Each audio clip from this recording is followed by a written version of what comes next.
Welcome to Love Lies Chronicles. I'd really appreciate your comment. It helps me understand if you enjoyed the story and how I can improve in future ones. I got the text about the cake while I was still in the parking lot. Don't forget the candles. Mom wants 33, not one big number. My name is Daniel Ross. I'm 36 years old, an operations manager for a logistics outfit in Dallas, and I was pulling up to my parents' place for my sister Leah's birthday dinner. The house looked the same as it always has, brick warm from the late sun, porch light already on even though it wasn't dark yet, the faint chatter of cousins carrying through the open kitchen window. It should have been easy, familiar. Instead, I sat there with the engine off, hands on the wheel, and felt that quiet, weightless moment before something breaks. For weeks, Jenna had been moving around me like a roommate who resented paying rent. She'd started sleeping with the TV on, citing noise as the reason she needed separate earbuds. Then somehow, I was the one wearing them. Her passwords changed without comment.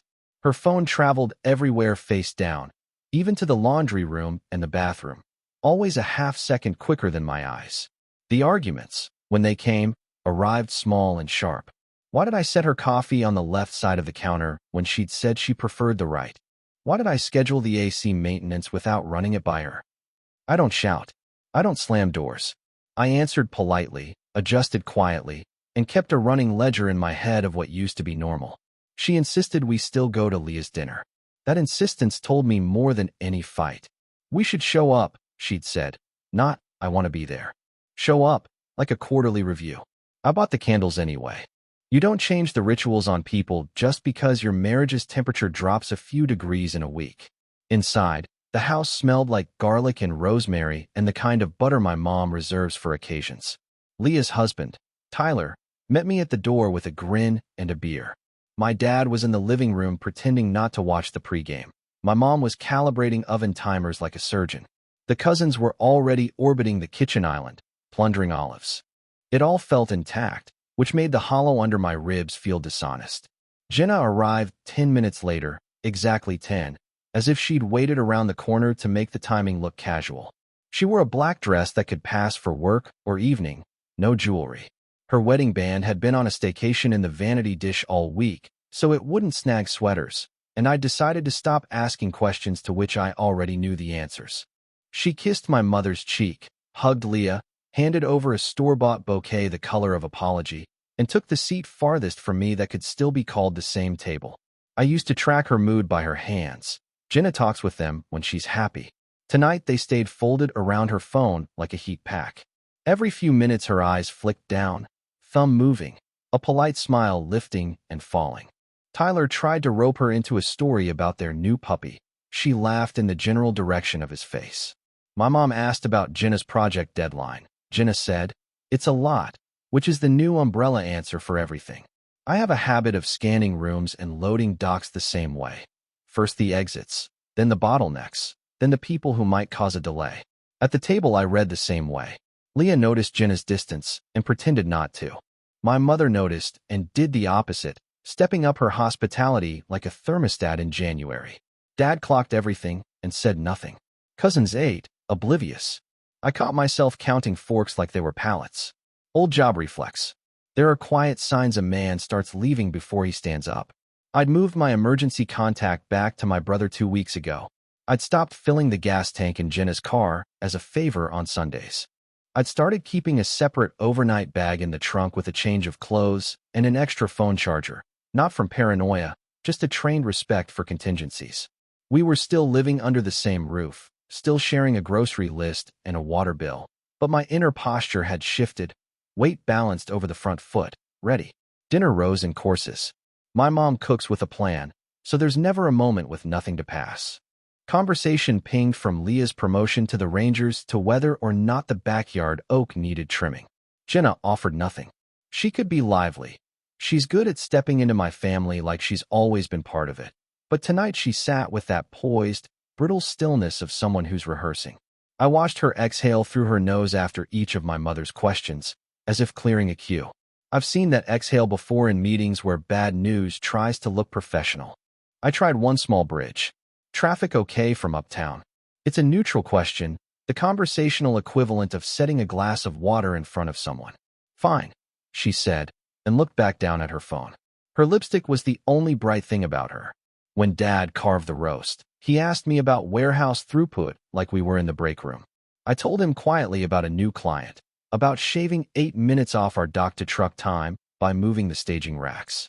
He likes the kind of practical competence. It reassures him his son hasn't turned abstract. I saw Jenna's eyes slide my way at the word client, then slide away again. When something used to draw her in and no longer does, I note it without judgment. At some point, the living room TV bled a soft cheer. Somebody hit a homer, and my cousins echoed it, loud and late. The sound broke the surface tension layered over the table. Mom laughed, relief cracking through, and stood to bring out the cake. Leah protested theatrically about the number of candles like it's required in every adult birthday. She blew them out anyway while the cousins filmed and sang off-key. Tyler kissed her cheek. The room warmed by instinct. For a minute, whatever was happening between Jenna and me belonged to a smaller, less urgent world. Jenna set her fork down. The sound was tiny but distinct, like the tick of a thermostat hand.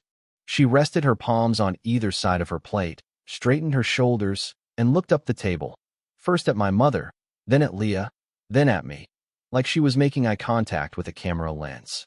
Her phone stayed face down by her water glass, screen dark. I saw the shape of the breath she took.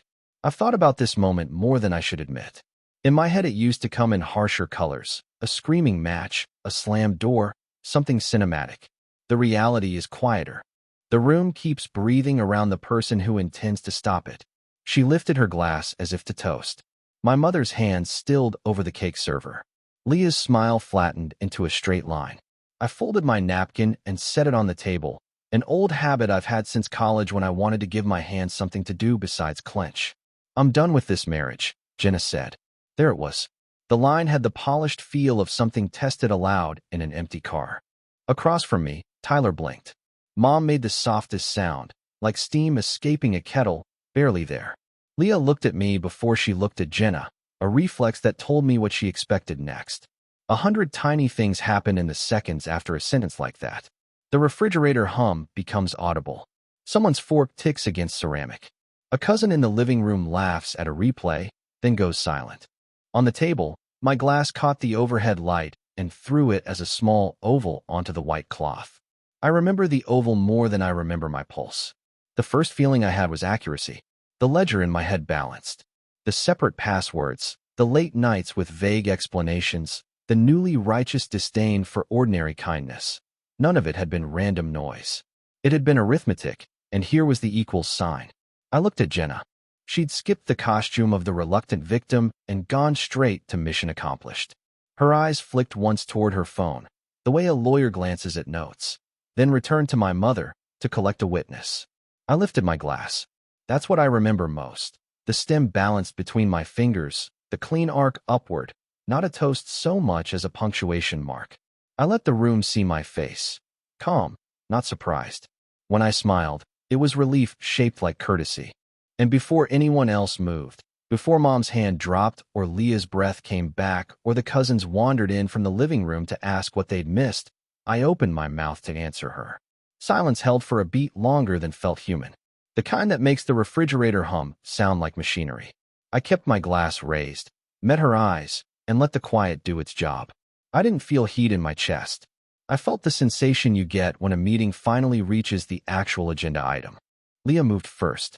Her chair creaked as she shifted, the automatic peacemaker in her waking up. My mother's hand hovered over the cake server, frozen midair. Dad leaned back, arms crossed, reading the room like he was reviewing a bid. Tyler stared at his napkin as if instructions might be printed there. I set my glass down. My voice stayed level. What do you want to happen next? Jenna blinked, thrown for half a second by the lack of fireworks. I want to be honest with everyone. I'm unhappy. I've been unhappy for a long time, and pretending is exhausting. You could have told me before the candles, I said. She lifted her chin. If I said it privately, you'd downplay it. You'd convince me to wait, to try harder. I need witnesses. There it was, her script. My mother exhaled the breath she'd been holding. Leah touched my arm under the table, quick and firm, the way she did when we were kids and a teacher called us out in front of the class. Tyler cleared his throat. Maybe we should all take a second, Jenna spoke over him. I'm moving out. I've already started looking. I want the house for now while I figure things out. We can split our time with the dog. She said it like she was reading bullet points she'd practiced, eyes flicking once toward her water glass where her phone waited like a teleprompter. My dad's voice came from the end of the table, even and dry. You came here to say this in front of us. I came here to stop hiding, she said. The word hiding landed heavy in my mother's dining room. My mother put the server down carefully, like it might shatter. I kept my face open. Unhappy how? She hesitated, then reached for the safe phrases. We want different things. I need space. I don't feel seen. The usual scaffolding. She tried on each line and watched to see which one fit our audience best. Leah's hand flattened against the table. Jen, this is a birthday dinner. Exactly, Jenna answered. Families should know the truth. It's not fair to pretend we're fine. Dad's mouth pressed into a thinner line. He doesn't like theater, never has. Mom finally spoke, soft but steady. You could have told us another time. I'm done hiding, Jenna repeated, louder, as if volume could make the word noble. I looked at Leah. I'm okay, I said quietly. Then I turned back to Jenna. Are you asking for a separation? A divorce? Clarity helps people help you. Her gaze flicked to me like I'd used a trick. Separation for now, she said. I need to think. I need to see who I am without all of this. All of this meant a mortgage, a dog, a man who replaced filters before they clogged, a family that remembered her birthday. She waited for me to beg. When I didn't, she pivoted to pressure. You're not even going to ask why? You're not going to ask what you did? I'm listening, I said. You treat life like a checklist. She glanced at my mom's timers on the counter, as if the kitchen itself were on my side. I need spontaneity. I need someone who meets me emotionally. You're stable. Stable used to be a compliment. Tonight it was a charge. I let it sit. Leah tried to build a bridge. Maybe you two should step outside. No, Jenna said quickly. We do this quietly and nothing changes. It dissolves. I want it named. My father's chair scraped as he stood. Mom took the cue and started stacking dessert plates that had barely been used. The cousins drifted into the doorway, faces pale with curiosity, sensing a tonnage of adult business and not knowing where to put their eyes. Tyler, bless him, went to the living room and turned the TV off. The house got unnaturally still. I looked at the woman I married. There's a way to end a thing with respect. There's also a way to use an audience as leverage. Her choice told me which path we were on. I kept my questions simple. When did you decide? She thought about lying and chose a partial truth. It's been building. The last few months. Do you want counseling? She opened her mouth and closed it. I want change. Counseling is change, I said. It's delay. For what? For doing what I already know I need to do. She said it like a person who had read the last page of a book in a store and put it back on the shelf. The cousins took that as a cue and vanished. Leah stood, scooped up candles one by one, and took them to the sink like tiny evidence, wax still warm between her fingers. Mom returned to the table and sat down, hands folded, eyes shiny but dry. She turned to Jenna. Have you packed? A bag, Jenna said. Enough to stay with a friend for a while. Which friend? It was out before I waited. Just a friend. The name hovered behind her teeth like a bead of mercury. She swallowed it. I let it go. Part 3 would be its own page. This was the pressure building, the test of whether I'd crack. Dad leaned against the doorway, watching me, not her. He cares less about the theatrics than about how his son chooses a stance. I kept my spine loose and my voice ordinary. When do you plan to move out? This week. Then we should talk logistics later, I said. Keys, utilities, the dog, the calendar. Not tonight. She looked disappointed. It wasn't the word she expected after detonating a public statement. You don't even seem upset, she said. Do you feel anything? I do, I said. I feel very clear. Leah sat again, shoulders squared, the older sister energy hardening. She didn't speak, but I could hear the message coming off her like heat. Do not bleed on the table my mother set. My mother, gracious to her bones, reached for Jenna's hand the way she always has when someone at the table is trembling. Jenna left her hand where it was. Tyler stood behind Leah now, a solid shape in my peripheral vision, ready to walk plates to the dishwasher or walk someone to their car, whichever the moment required. Jenna straightened, ready to press one more time. I need you to acknowledge that you failed me emotionally. I met her eyes. I'll own my part in private. That's respect. You won't admit anything. I just did, I said. I said I'll own it. In private. She shook her head, frustrated that I wasn't providing the lines she needed to wrap this up with a bow labeled brave. The room, my family, held its breath again. I stood, but I didn't raise my voice. Leah and Tyler stepped back. Mom's eyes tracked me like I was easing a hot pan out of the oven. Dad uncrossed his arms. I lifted my glass again, just enough to mark the moment with something cleaner than argument. You have my answer, I said, and set the glass down with care. We'll handle the rest like adults. She stared at me as if I'd spoken a language she hadn't studied. The performance required a villain or a sobbing man to work against. I gave her neither. The pressure in the room moved off my chest and onto hers, and for the first time all evening, she looked unsure of her footing. She reached for her phone with fingers that didn't quite steady on the first try. I watched the screen light her face. I watched my family see her clearly, because she told it herself.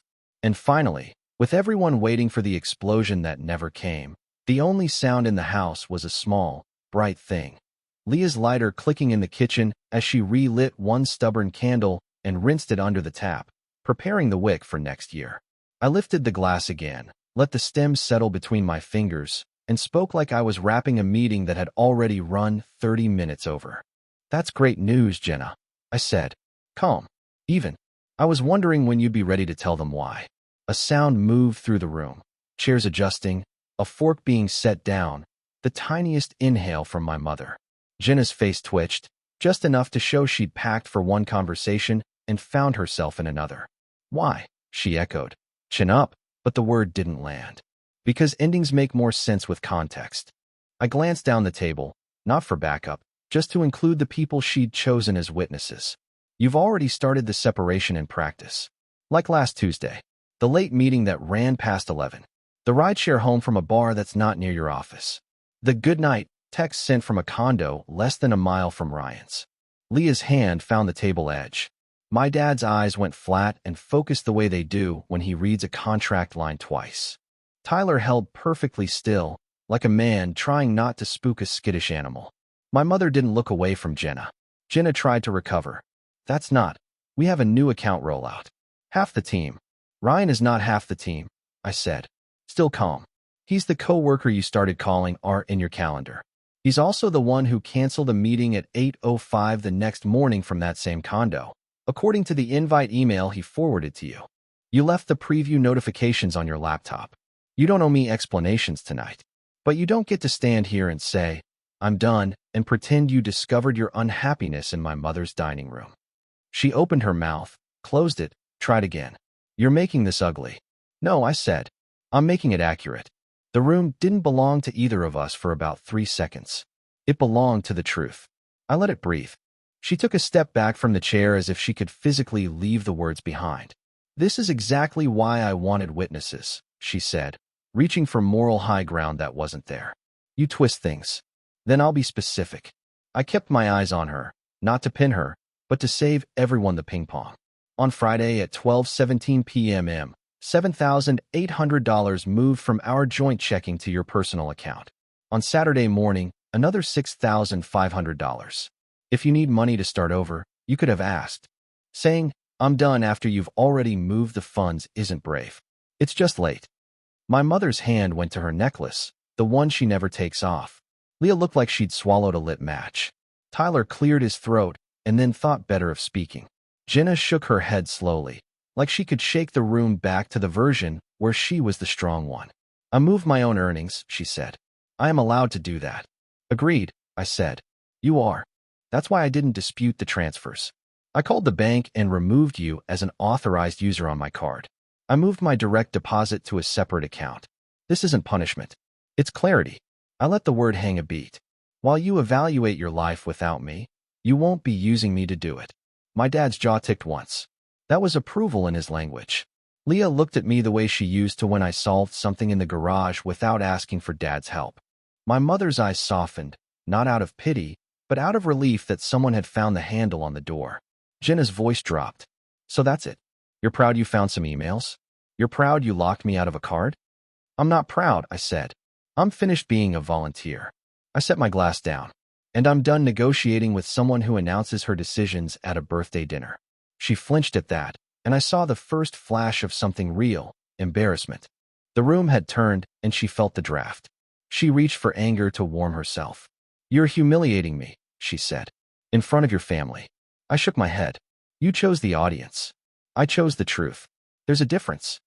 Leah stepped in then, voice steady, grown. "Jen," she said, "why didn't you talk to him first?" It was the obvious question sitting under the table since the cake came out. Jenna ignored it. She looked at my mother. "I didn't want to lie to you," she said, softer now, appealing to kindness the way people appeal to precedent. "You always tell us to be honest." My mother nodded once. "Honesty comes with timing," she said. "And care." I turned back to Jenna. "You want space? You've got it. You want movement? It's already happening. I won't fight you. I won't drag this out. But I also won't be your parachute while you jump." "Meaning what?" she said. "Meaning there's no open tab with my name on it," I said. "Meaning I've put a hold on shared streaming, cloud storage, the Amazon account, and the grocery subscriptions. I've separated insurance policies. The utilities will stay on through the end of the month. After that, pick what you want in your name. If you stay in the house through September, you handle the mortgage starting October. If you move sooner, text me a date. I'll schedule the locks. You can have the guest room for packing tomorrow between 9 and noon. I won't be there." The practical layout hit her harder than any accusation. It turned her "I'm done" into a calendar item with times and deliverables. Her mouth worked around a response and didn't find one. Tyler spoke up carefully. "That sounds fair." Jenna shot him a look that said he'd joined the wrong team. He stared at his water glass. "And about Ryan," I added, because leaving it vague would just poison every future room we both ever entered. "If he's a colleague, set a boundary. If he's more than that, fine, be more than that. Just do it after this is closed, not during." Her cheeks flushed thin, and she finally looked like the person I recognized, the one whose body told the truth when her mouth wouldn't. "There is nothing to," she stopped. The sentence died on its own. She reached for indignation again and came up with an empty hand. I gave her a way to exit with some dignity. "We can end this quietly," I said. "No scorched earth. No half-truths at brunch. You'll get a clean break. I'll get my life back. No one has to bleed for it." "And if I change my mind?" she asked. It came out before she could edit it. The room heard the wobble. "So did I." "Then you'll say so," I said. "And I'll consider it. But not tonight. Not like this." I let my eyes go to my sister, to the cake waiting there like a stubborn son. "I won't trade my family's table for your stage." Dad finally moved, slow and deliberate, as if to dismiss court. "Coffee?" he asked the room, and my mother stood as if she'd been waiting for the gavel.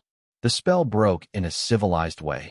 Water glasses refilled, plates shifted, the scrape of a chair that meant nothing more dramatic than making space. Jenna stayed standing, looking smaller now that the performance had ended and the audience hadn't applauded.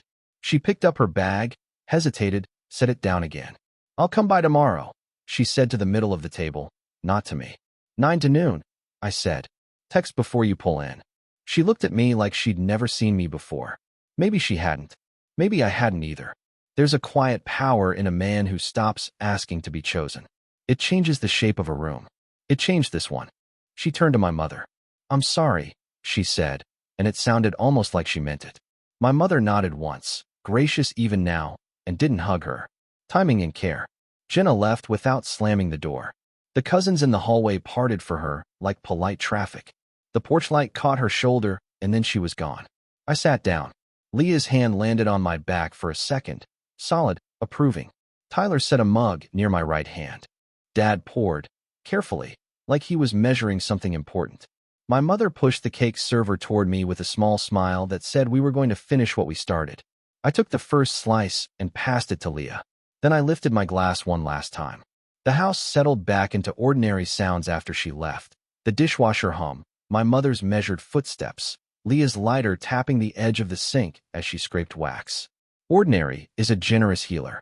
I helped Dad wrap leftovers, carried out a bag of recycling, and took the dog for a quick circle around the block while Leah boxed slices of cake. Nobody asked me how I felt. It was visible in the way I stacked plastic lids without checking if they matched. Steady, precise, present. The first ping hit my phone before I was off my parents' street. A paragraph from Jenna that tried to reframe the evening as a miscommunication. I didn't mean to blindside anyone. I was overwhelmed. You know how anxious I get around your dad. 2 seconds later, can we talk tonight? Just us. The old reflex rose. Fix, smooth, make it easier. And I watched it pass like weather rolling through and out. I answered with a single sentence. Tomorrow 9 to 12 for packing, as discussed. The 3 dots held, disappeared, held again, then nothing. At home, the house had the hollow ring of a place that knows it's about to be divided. I put the dog's bowl down and set my overnight bag by the door. I let the quiet do the job of choosing for me. Bathroom, my razor, my toothbrush, my cologne. Closet, a week's worth of shirts and 2 suits. Desk, passport, spare keys, the fireproof folder with titles and insurance. I zipped the bag and left it by the door, then opened the guest room and cleared the bed so she'd have a clean surface to fold and sort. Boundaries aren't punishment when they're tidy. At 10:41 p.m., another text. Longer. It wandered through nostalgia. First apartment, first road trip, then arrived at the real ask. I just need to know you still want me. I wasn't romantic either. I want a marriage with respect, I wrote. You chose something else. We'll handle logistics tomorrow. She tried one more angle. You're being cold. I set the phone face down and slept through the night for the first time in weeks. Morning brought a smaller theater. 8:02 a.m. I'm outside. Can we start early? I looked out the window. Her car sat at the curb, engine running, her profile lit by the glow of her phone. 9 to 12, I replied. She wrote back. You're really going to make me wait? I fed the dog and made coffee. At 8:59, I opened the door and stepped aside. She walked in with a canvas tote and a tight jaw, clocked the guest room neat and ready, and exhaled through her nose. The stage she'd wanted, chaos, me fumbling, wasn't available. She tried different levers in sequence, like a person testing doors. Guilt first. Your mom looked at me like I was a criminal. I folded sweaters she handed me without comment. She looked at the way you chose to do this, I said. Not who you are. She tried blame. If you weren't so task-oriented, I wouldn't have had to make a statement. I passed her a shoebox. You made a choice. You can own it. She tried seduction third, her hand a second longer than necessary when it brushed mine, a softened voice, perfume she knows I like. The pull was real. I'm not made of marble. I put 3 folded t-shirts on the stack and stepped out of reach. Packing only, I said. The rules kept everyone safe. At 10:17, her phone lit up with a name she didn't intend me to see and a preview she definitely didn't intend for anyone. Let's cool off a bit. HR is sniffing around, and this is messy. The name wasn't saved as R, not today. Ryan in full. She palmed the phone face down so fast it clacked against the dresser. The air changed. I picked up a framed photo of us from a mountain trail and set it in the donation pile, like a practical man would set down a tool he doesn't use anymore. She shifted to panic then, the thinnest layer under anger. Where am I even supposed to go? The tote bag at her feet looked small suddenly. You said you had a friend, I answered. She swallowed. Plans changed. I nodded. There's a decent short-term rental a block off Maple. They take month to month. You can walk the dog in the park there. The address and contact sat on a printout I'd made last night, folded in a plain envelope with her name. I handed it over. If you want it, call today. It'll be gone by Friday. The envelope did what my words couldn't. Put the situation on rails. She stared at my handwriting like it was a foreign script. You really thought this through, she said. It was a recognition that the ground she planned to perform on had become a platform for action. At 10:49, my mother texted me a photograph of Leah's half-melted candle from the sink with a single caption, wick trimmed. It was her way of saying we were cutting away char to make next light cleaner. Seconds later, Leah added me to a new group thread. Me, her, mom, dad, Tyler, called dinner only. Her first message was simple. No commentary, only logistics. The thread pinned itself to the top of my phone like a promise. A minute later, Jenna's name flashed in another group. My cousin's spouses had one-eyed forgotten I was in. She'd posted a vague paragraph about having to be brave in the face of control. Leah dropped 2 sentences. Announcements at a birthday dinner are not brave. They're inconsiderate. Then nothing else. The silence around Leah's words did all the work. By 11:15, the guest room looked like a staging bay. Labels on boxes, clothes, desk. No screaming. Just the dull ache of an ending managed correctly. She paused at the doorway and looked down the hall toward our bedroom. "Can I take the duvet?" she asked, small. "It was a wedding gift," I said. "If you want it, take it." She hesitated. "It'll just make me sad." She left it folded on the chair. When a person's story starts to fail, they reach for new narrators. Her mother called at 11:23. I didn't hear the words, just the tone, shocked, then defensive, then the sharp, "Well, what did he do?" You can hear even through a closed door. Jenna kept her voice low and tight, the way you do when shame and anger are threading the same needle. A second call came at 11:31 from a friend whose name I recognized from the yoga studio. That one was all hissed outrage and promised couches that became less certain as the minutes passed. She hung up and stared at the wall for a long beat, then picked up tape and closed another box. The twist felt like gravity. At 11:42, her phone pinged with a final message from Ryan. "Let's not talk for a while. It's better." No period, just space. She set the phone on top of a stack of jeans and kept folding. I stayed reachable for instructions and unreachable for everything else. That's the line between cruelty and clarity. When she asked where the spare chargers were, I pointed to the drawer. When she asked if she could take the coffee grinder, I said yes. When she asked, "Are you really done?" I said, "I'm done playing." At 11:58, she zipped the tote and looked around like a traveler checking a hotel room for earrings. "I'll come back for the rest," she said. "Text me 3 times you can do." I answered. "We'll pick one." She nodded, then did the thing I'd been waiting for since last night. She looked directly at me without posture. "I didn't think you'd be this certain," she said. The word landed like a coin on a table. "That's because I wasn't," I said. "Now I am." She carried the first box to the door. The dog followed, sat, watched her, and then chose me when the choice presented itself. That's not judgment. Dogs are just honest about pack order. She crouched, scratched behind his ear, and stood. "Bye, buddy," she said, and the word broke in the middle like a twig. She knew the answer wouldn't be about paperwork. It would be about morning walks in January and vet appointments, and who had always shown up. Out on the porch, the heat lifted off the concrete in visible waves. She loaded the trunk, closed it gently, and stood with her hand on the lid like she was taking an oath. "I'll send the times," she said. "Do." She looked past me into the house, and for a second I saw the woman who used to leave her coffee cup on the counter for me to find and rinse, who used to steal my hoodies and sleep in them on cold Sundays. Then she got in the car and drove away. Inside, the guest room looked like a shipping lane after the last container ship clears the harbor. Scuffed, empty, strangely larger than it had been. I wiped the dresser top and carried the donation pile to the trunk of my car. On the way back in, my phone buzzed. Leah again. A single line. She tried a story in our group. Another line followed before I could answer. "It's not landing." I poured water into the dog's bowl and opened windows to let the stale argument air out. The house took the breath like someone who'd been holding it too long. A minute later, my mother's name appeared on my screen with a photo of the dining table already reset. Candles centered, nothing dramatic, just order restored. Under it she wrote, "We are still a family." By 1 o'clock the neighborhood was doing what it always does on a weekday. Deliveries, lawnmowers, a kid riding a scooter too fast, and telling no one. Inside, her game had ended, not with a monologue, but with logistics. The panic burned off. The guilt found no purchase. The blame ran out of audience. People always show you who they are when the crowd thins. I wiped down the counter, set my mug in the sink, and scheduled a locksmith. Respect isn't loud. It's the quiet click of a boundary settling into place. Monday started with the locksmith on the porch at 8 a.m., a quiet guy with a toolkit and a clipboard who didn't ask questions. I walked him through the exterior doors and the garage entry, signed the invoice, and watched him drop shiny new keys into my palm like a simple, solid answer.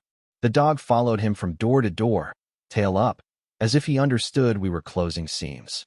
After he left, I stood in the foyer and listened to the lock turn. The click felt less like a barricade and more like a boundary snapping into place. At 10, I met an attorney in an office that smelled faintly of lemon cleaner and paper. She was direct, efficient, and unbothered by drama. I laid out the facts the way I'd lay out a distribution plan. Dates, transactions, screenshots, the public announcement at my mother's table. She listened without interrupting, then sketched a path with boxes to check and deadlines. No contested nonsense if we can help it, she said. Clean lines. Protection where it matters. We drafted terms. No spousal support. Equitable split of the house proceeds if she wanted to sell, or a refinance in her name within 90 days if she wanted to keep it. Separate accounts already established. The dog with me. Vet records attached. I signed where she pointed. On the drive home, I stopped for a few practical things. A new set of towels, a second set of sheets, a replacement coffee grinder because the old one had left in a tote. I grabbed a small toolbox because there's always a hinge that needs tightening once you decide to look. Back at the house, I worked through a list. Change the Wi-Fi password, turn off shared locations, switch 2 auto-pays into my name. The rhythm of small fixes steadied me the way stepping onto a moving belt steadies your stride. Jenna texted that afternoon. 3 words, can we talk? There are 100 ways to hear that sentence, and for years I would have heard, can you rescue me from the consequences of my choices? I typed 6 back. All communication through counsel. She replied with nothing, then an hour later sent a photo of a key on her palm and asked where to leave it. Mailbox, I wrote. I heard the lid clatter around 6. The dog barked once, short and confused, and then went back to sleep under the table. People think the hard part is the conversation. It isn't. It's the space after, when your hands are empty and you could start convincing yourself the absence is worse than the disrespect. That's where men make bargains they can't live with. I kept my hands busy. I took down the photos that belonged to a different season and wrapped the frames in brown paper. I left the dents in the hallway where we'd carried the old sofa in too fast. Not everything needs erasing. I moved my clothes to the left side of the closet because I'd always preferred that side and somehow surrendered it in year 2. You learn things about yourself when the house goes quiet. Some are trivial, some aren't. My family stayed in their lane and showed up anyway. Leah dropped a casserole on my porch with a post-it that read, "Do not overcook like last time." Dad came by to see a guy about a sprinkler head, which meant he stood in the yard and checked nothing while making sure I wasn't bleeding out internally. My mother sent a text at sunset with a photo of the sky over their block, pink striping and a caption that just said, "Light finds a way." It's her version of practical theology. She doesn't preach. She puts candles back on a table and makes sure there's enough coffee. By Wednesday, the paperwork had left our phones and entered the world of stamps and manila envelopes. My attorney emailed copies. Her signature was clean and small, like she was hoping the font could make it tidier than it was. The next morning, a message from her number arrived and hovered unread on my screen. I don't pretend I didn't want to open it. Curiosity is gravity. But I'd made a rule for myself before I slept. I don't touch anything that drags me backward before 10 a.m. And a workout. At the gym, I did deadlifts. Nothing heroic, just weight that required attention. There's something honest about a barbell. It yields to competence and patience, not to speeches. After, I drank water in the parking lot and let my heart come down without needing a reason for why it had been high all month. The message turned out to be a long apology that never used the words "I did." It cycled through we, us, and what happened. At the end, she wrote, "I don't want to be the villain in your story." I understood the line. No one does. I didn't reply, just a boundary. Through counsel, we scheduled her second pickup window for Saturday, and I made sure I wouldn't be there. Work helped because work always has. Freight still needed to move. Drivers still needed clear docks. And a late shipment will always be a late shipment, no matter who texted you at midnight. My crew didn't ask for details. Men who like each other show care by doing their jobs well around you. We ran clean numbers that week. I did my work like a man whose life finally matched his standards. There's a moment in every fallout where you expect to feel triumphant and find something else instead, relief with edges. It came on Sunday morning while I was sweeping the kitchen. Sun on the floorboards, coffee in the press, the dog following the broom like it was a toy. I realized I didn't have to check a shared calendar before deciding whether I could go see my parents for lunch. Freedom came in the form of a simple yes where there used to be negotiation. Some consequences ripple out where you can't see them. A week later, Leah told me, in 2 neutral sentences, that most of the group who'd applauded Jenna's bravery online had stopped replying to her posts. Because life keeps a record of tone. People have a longer memory for disrespect than they admit. Her coworker stopped appearing in her photos altogether. I did small, ordinary things men do when they're redrawing their lives. I bought a better mattress and a second laundry basket. I moved a chair to the front window and put a notepad on the side table because I started thinking about different routes for the distribution center we'd been planning. I called my doctor and finally scheduled the physical I'd been postponing. I changed my emergency contact back to my own name until the next thing writes itself. None of it was a manifesto. It was maintenance again, this time on me.